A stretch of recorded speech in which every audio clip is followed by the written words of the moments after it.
morning, good morning. Yan, ngayon ay andito ako sa kubo. Kanina pa ako dito.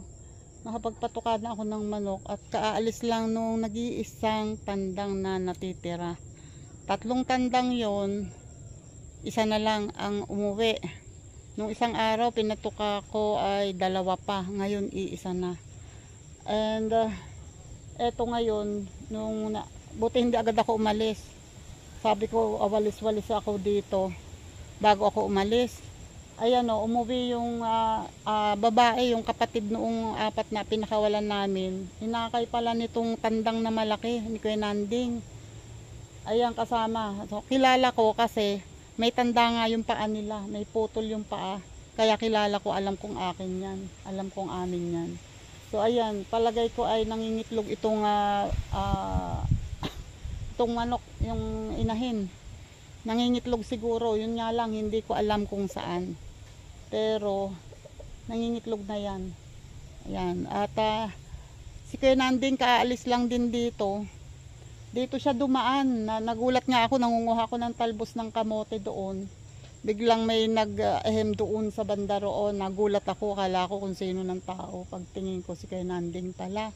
Dito daw siya dumaan kasi narinig niya nagputakan yung mga manok. Tapos nakita niya yung mga manok niya nagtakbuhang pa uwi doon. Kaya dito siya dumaan para daw makita niya kung ano bang dahilan bakit nagputakan. Sabi ko, nung dumating ako, yung manok na nag-iisang tandang nandun sa may bungad, sa malapit sa Golden Gate. Nung mamalayan ako, takbo agad at putak na mabutig. Sobrang takot na takot siya. Tapos nung malapit na ako dito, tinatawag ko ng tinatawag, ayun, saka lang sumunod sa akin. At tumuka dito, ayun o, nakikita ko na nandun sa banda roon. So yun na lang, siya na lang mag-isa, wala nang kasama. Itong inahin naman ay akay nga nitong tandang na malaki. Sana ipakakawalan ko na yung nasa kulungan. At naaawa ako dahil minsan, dahil nga lagi akong not feeling well, minsan hindi, tulad kahapon hindi ako nakapunta. Sabi ko, kawawa naman kung hindi ako makakapunta, walang nagpapatuka at lagi namang may inumin, may painom, yung painuman ay laging may laman. Ang kaso, ang patuka, pag yung naubos ay yung naiwan ko ay naubos na nila, wala na silang tutukain. So gusto ko na sanang pakawalan, kaya lang iniisip ko baka napagalitan ako ni tatay sa halip na nasa kulungan na ay pakakawalan ko tapos mawawala naman at kukuhanin din ng iba. Pero salamat sa Diyos, ito namang inahin ay eto, nandito. Nakita ko, and yun lang, hindi ko alam kung saan siya nangingitlog. Teka, kulang ang patuka, lalagyan ko muna. You know, binagyan ko na ng patuka. Tumutuka na ulit silang 2. Hindi bali lang magpatuka kami ng hindi aming manok at kay Kuya Nanding naman yan at saka kasama nga ng manok namin.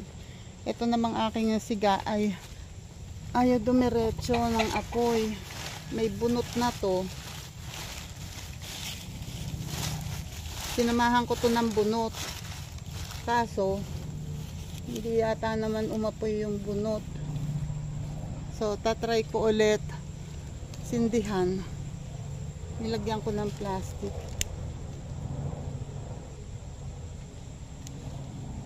Yan. Try natin. Umapoy ka na, please. Yan. Umapoy ka na kasi hindi ako pwedeng magtagal dito dahil ako ay sasamahan ni Keto sa ibang doktor. Naka-schedule ako pumunta ngayon sa GentryMed.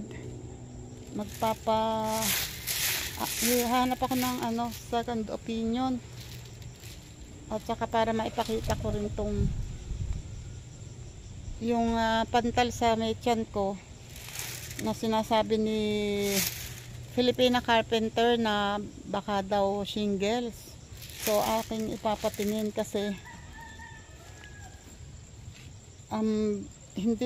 feeling ko hindi yung tiyan ko na ang may problema dahil awa ng Diyos, thank you Lord, at kaninang umaga ay napadumi ako. Ayan, pasensya na po sa mga kumakain. Napadumi po ako kaninang umaga. And salamat sa Diyos. So, ayun.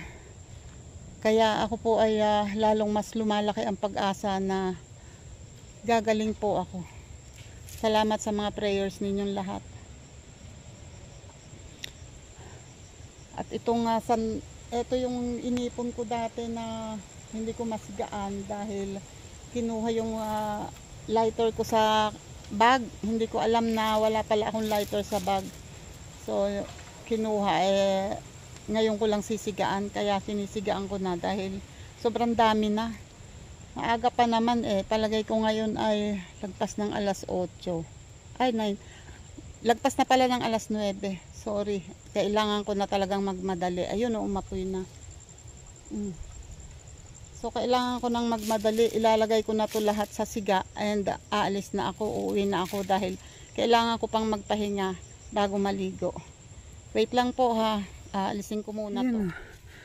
Ayan, pinilit ko lamang, hindi pa nga masyadong nasaid, may kaunti pa. Pinilit ko lang ilagay doon. Hindi ko lang mailagay ng bigla kasi sobrang pag lumaki naman ang bunton ng basura, baka maabot itong mga ibang nakatagilid dito ng kahoy, pero malayo naman saka sa kulungan ng manok. So, yan, at least ay nawala yung malaking bunton dito. At ako ay lalabas na dahil andito na yung nakapanguhan na ako ng talbos ng kamote. Iuulam ko ngayong bago kami umalis. Kakain muna ako kasi kaninang umaga ay oatmeal ang kinain ko para sa fiber. Yun, thank you Lord. At parang uulan pa yata Hindi na naman siguro yan kakalat kasi inipon ko naman yung basura.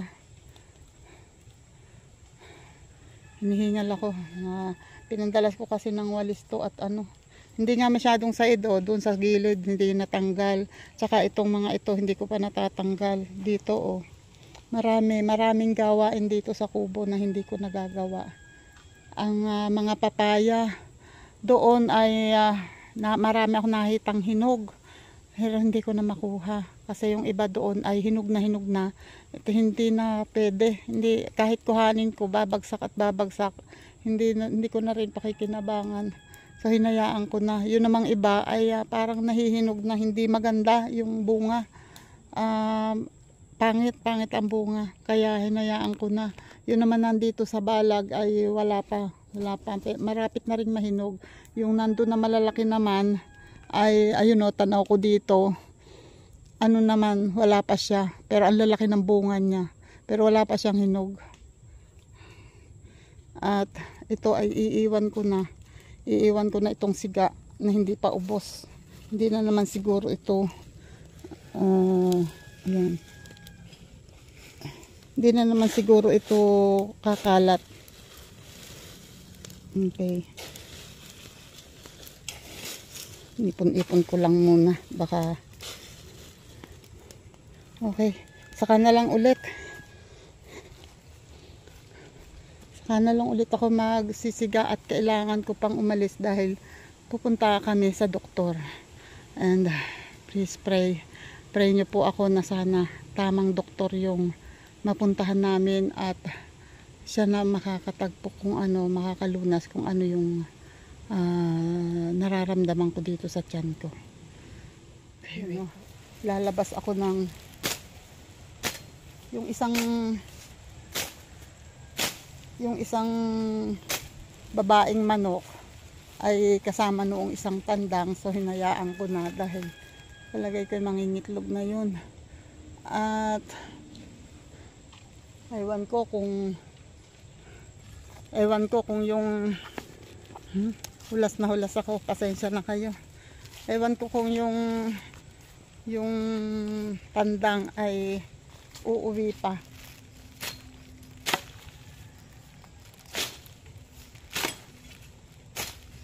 Hindi ako makatiis na hindi, kasi ang dadaanan ko ay mga mga yung damo na dumidikit sa damit. Ang dami ko ng damit, ang dikit ng damit, ay ng damo. Yan, shoutout po dyan pala sa Jerry's Toy TV. Isang shoutout po dyan at maraming salamat po palagi. Thank you po palagi sa tulong. And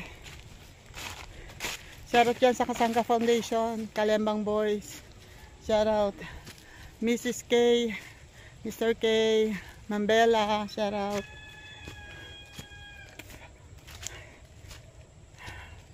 Salamat sa inyong lahat, salamat sa support.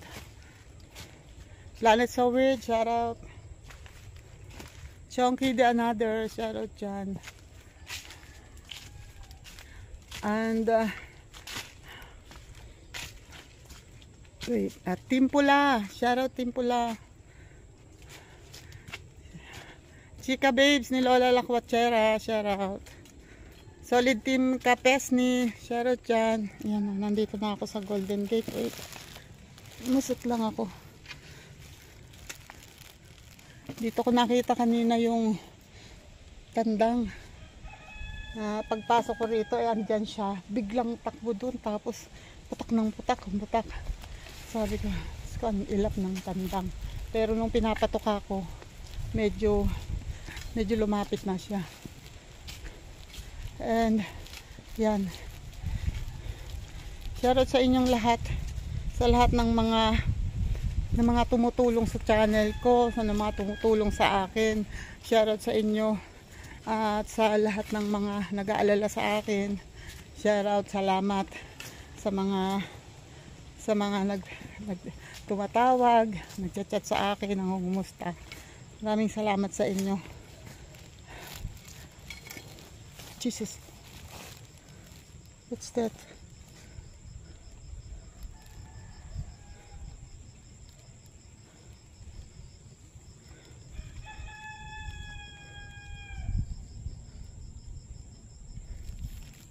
Biglang may gumalaw sa katabi ko mismo.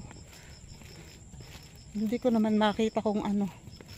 Hindi ko alam kung ahas o palaka o ano. Ayan. At yan, shout out dyan sa lahat ng ating mga OFW. Ingat po tayo lahat. Shout out sa inyo. Dita Bisaya Life in America, shout out. Filipina Carpenter sa USA, shout out dyan. Maraming salamat. Thank you. At sa lahat ng mga nagpapalakas ng loob ko, nagpipray para sa paggaling ko, maraming salamat sa inyo. Thank you. Malaking bagay kasi sa akin yun, yung alam kong may nangungumusta, may nagpipray para sa akin, kasi iba pa rin ang mga kaibigan, iba yung pamilya, iba.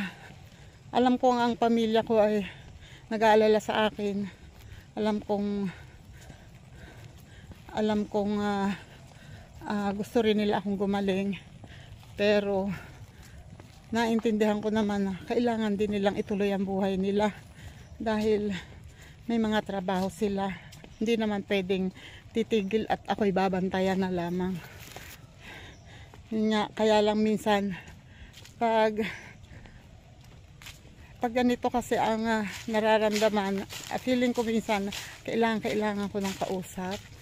Parang gusto ko nang may makakausap ako. Tapos wala naman akong kakausap. And salamat. Si JPC yan. Madalas yan tumawag sa akin. Thank you talaga. Akala mo lang ganun-ganun lang yon, pero napakalaking bagay sa akin yun. Yung meron akong makakausap na madadivert yung takbo ng utak ko. Hindi magtutuloy-tuloy na kung saan kung ano-ano ang naiisip. Salamat sa inyo ha. Salamat sa inyong lahat.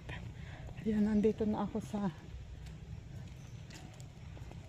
wala yatang tao. Bahay dito sa dinadaanan ko. Kailangan ko ng itim na manok kasi naghahanap ako ng itim na manok.